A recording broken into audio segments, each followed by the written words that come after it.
Olá pessoal, aqui é o William Jacob e estamos aqui para estudar mais uma vez as obras de Leon Denis.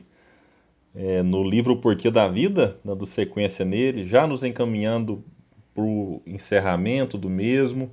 Hoje nós iniciaremos o capítulo 7, capítulo intitulado O Objetivo Supremo. E eu vinha falando tanto do capítulo 6, que é um capítulo belíssimo, e de fato é, quem acompanhou com a gente aqui sabe disso. Mas hoje, preparando esse estudo, eu reli o capítulo 7 e é impressionante. Eu fico encantado com a forma como Leon Denis escreve e eu arriscaria dizer que este talvez seja, pelo menos na minha opinião, o capítulo mais bonito desse livro. E talvez arriscaria dizer, aí é uma opinião bem mais ampla, talvez um dos capítulos mais bonitos. Eu estou falando em termos de daquilo que esse capítulo nos provoca, porque ele vai trazer mais bonito, talvez, de todas as obras de Denis. Mas aqui é uma. Eu precisaria reler de novo toda a obra dele para emitir opinião. Eu costumo até brincar que o melhor livro de Leon Denis, o que eu mais gosto, é o último que eu leio. E talvez em relação aos capítulos tenha uma certa semelhança. Sempre o último capítulo parece ser o mais bonito. Mas esse ele realmente é diferente. Vocês vão acompanhar. Provavelmente nós gastaremos 2 ou 3 estudos neste capítulo. E vocês vão ver que é realmente impactante. Ele vai falar, vai trazer algumas reflexões bem importantes que nos motiva, que nos mostra qual que é o nosso papel aqui. Vem praticamente reforçar alguns pontos que ele trabalhou em relação ao porquê da vida e vai falar, né, daquilo que a gente é, espírito imortal. Mas aí já cena para os próximos minutos e estudos também. Vamos lá, vamos começar então. Olha como ele começa dizendo, é por isso que eu falo, esse capítulo ele é demais. Homem, meu irmão, tem fé no teu destino, pois ele é grande. Só isso aqui a gente já podia parar aqui e fazer um congresso, né? E eu acho interessante a maneira como ele se dirige ao leitor. Homem, meu irmão, tem fé no teu destino, pois ele é grande. É como se ele tivesse sentado do nosso lado. Eu estou aqui agora sentado de frente a uma garrafa de café. É como se ele tivesse sentado aqui na minha mesa agora, tomando café comigo. E se dirigisse para mim, e se dirigisse para você que me acompanha aqui agora, e dissesse: tem fé no teu destino, pois ele é grande. E às vezes a gente está tão para baixo, está tão desmotivado, está tão deprimido, está sem entender o sentido da vida, que uma frase pode mudar tudo. E essa é uma dessas frases que a gente lê e fala: puxa, eu tenho um destino, talvez agora a situação está difícil, mas daqui a pouco melhora, daqui a pouco passa. Eu tenho toda uma vida pela frente, e vida aqui inclui múltiplas existências de uma única vida, em que nascemos e renascemos, sempre vivos. Então isso é importante, já marca aqui qual que vai ser o teor de todo o capítulo. É esse teor mais motivacional, demonstrando para cada um de nós o quanto nós somos importantes para a vida. Diz ele: nasceste com faculdades incultas, aspirações infinitas, e a eternidade te foi dada para desenvolver umas e satisfazer outras. Vamos tentar imaginar essa sequência que ele coloca do desenvolver umas e satisfazer outras. Quando ele fala aqui, ele se refere às duas questões colocadas no começo da frase. Então, desenvolver umas. Desenvolver o quê? Desenvolver aquilo que ele chama de faculdades incultas. De fato, e nós temos a eternidade, ou seja, todo o tempo pela frente para desenvolver as faculdades incultas. E satisfazer outras. Satisfazer quais? Satisfazer as aspirações, ou seja, nós queremos algo, nós aspiramos por um crescimento, nós aspiramos por questões diversas. Na medida em que eu desenvolvo as faculdades, eu satisfaço essas aspirações. Ah, eu queria ser um geógrafo. Então, tudo bem, vamos desenvolver as faculdades, vamos estudar para satisfazer essa aspiração. Quanto tempo nós temos para isso? Todo o tempo do mundo. Todo o tempo do mundo. Ah, mas eu tô perto de desencarnar, tô já, né, mais para lá do que para cá, tô talvez doente, tô velho. Não tem problema, a gente vai desencarnar, jovem, adulto, mais velho, e vai retornar.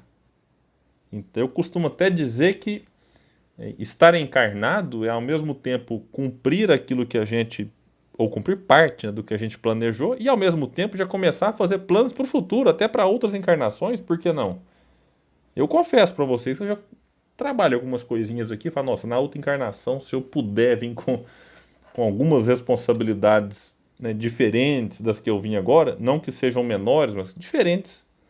Porque não adianta a gente encarnar no mundo de prova e expiação, não adianta esperar moleza, não adianta esperar vida fácil. Então, a gente precisa trabalhar, então, quem sabe já começar a fazer alguma leitura, começar a fazer algum curso aqui, talvez para ser utilizado noutra encarnação. Isso faz parte. O que a gente adquire de conhecimento, as faculdades incultas que nós desenvolvemos, permanecem com a gente, permanecem desenvolvidas depois da desencarnação.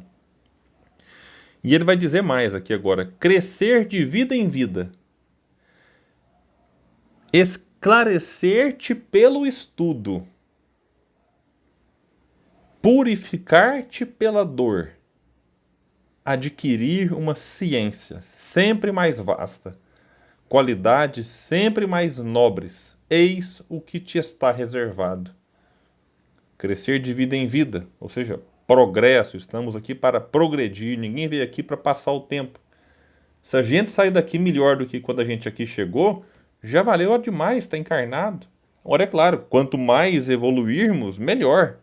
Mas a questão é evoluir, crescer. O quanto vai depender do nosso livre-arbítrio, de como nós utilizamos o nosso livre-arbítrio.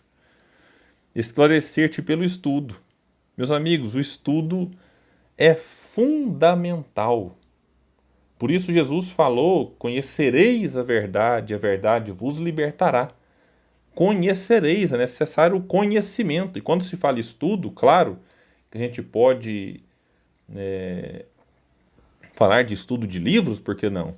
Porque talvez eu tenha um comportamento que eu acho que é correto. E quando eu paro para ler, paro para estudar, aquilo que o autor colocou, quando eu assisto uma palestra, um estudo, o palestrante, o orador, o escritor, eles estudaram outros autores e materializam ali, ou verbalizam o seu pensamento que vai mexer com a gente. Eu vou parar, opa, aquele comportamento que eu pensava que era correto, de repente eu preciso repensá-lo. Eu preciso me reavaliar em busca de um comportamento melhor. Está na minha frente aqui, não estava programado falar disso, mas é um livro que eu não li ainda, está até aqui na embalagem, quem estiver acompanhando pelo vídeo. Comunicação não violenta. Então a gente comprou aqui, eu e minha esposa, para a gente ler, porque às vezes a gente se comunica de uma forma que para a gente é normal, mas que um estudioso da área, como é o caso aqui do Marshall, ele pode nos trazer, e como levou para muitos, reflexões novas, diferentes, e aí a gente vai repensar a forma como age, como fala, como se comunica. Tudo através do estudo. Estudo que pode ser também da natureza. Leon Denis vem nos convidar a fazer isso no livro Depois da Morte, no Problema do Ser e do Destino, no Grande Enigma. Então, esclarecer-te pelo estudo.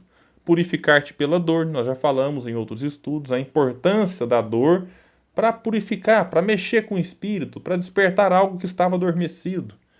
E com a finalidade de quê? De adquirir uma ciência sempre mais vasta, desenvolver o intelecto e qualidades sempre mais nobres, desenvolver a moral, que é o progresso intelecto-moral que nós tanto falamos. Deus fez ainda mais por ti, deu-te os meios de colaborar em sua obra. Então a gente está encarnado, nós somos criações, nós somos criados, né, por Deus, somos criaturas do Criador, que é Deus. Só que, de certa forma, Deus nos coloca aqui e nos dá os meios de colaborar com a sua obra, a tal ponto que a gente pode até dizer que somos co-criadores. Na questão 132 do Livro dos Espíritos, que nós já abordamos em outros estudos, está lá, né, que Deus nos impõe a encarnação para fazermos nos chegar à perfeição, para uns expiação, para outros missão. Mas um pouco mais adiante, os espíritos dizem para Kardec que Deus visa ainda outro fim com a encarnação. O de pôr o espírito em condições de suportar a parte que lhe toca na obra da criação. Então todos nós temos uma responsabilidade, que é de, ao mesmo tempo em que nós precisamos progredir-nos espiritualmente, nós precisamos colaborar com o progresso do mundo. Na medida em que nós colaboramos com o progresso do mundo, nós progredimos. Então é uma via de mão dupla.